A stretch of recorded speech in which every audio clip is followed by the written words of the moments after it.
તીર્થક્ષેત્ર ચાંદોદ ખાતે એસટી બસની ટક્કરે બે વીજ પોલ ધરાશાયી થઈ ગયા હતા, જેને લઈને અફરાતફરી મચી ગઈ હતી. સદનસીબે આ ઘટનામાં કોઈ જાનહાનિ નથી થઈ. ડભોઈ તાલુકાના તીર્થક્ષેત્ર ચાંદોદના સરકારી દવાખાના નજીક બસ સ્ટોપ પાસે એસટી બસના ચાલકે MGVCLના વીજ પોલને એસટી બસ અથડાવી દેતા બે વીજ પોલ ધરાશાયી થઈ ગયો હતો અને નુકસાન પહોંચ્યું હતું.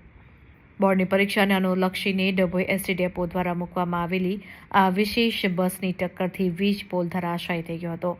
સદનસીબે વિદ્યાર્થીઓ અને મુસાફરો બસમાંથી ઉતરી ગયા બાદ બસ ડ્રાઈવર બસને વળાવી રહ્યો હતો તે દરમિયાન અકસ્માત સર્જાયો હતો.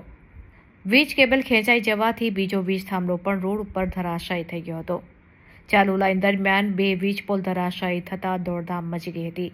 સદનસીબે મોટી હોનારત ટળી હતી.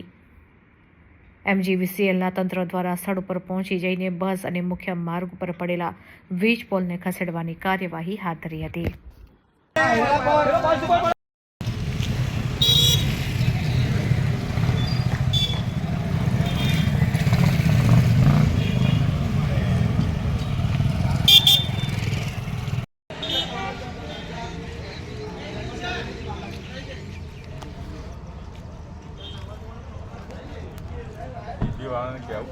કેબી વાળા પેલો હું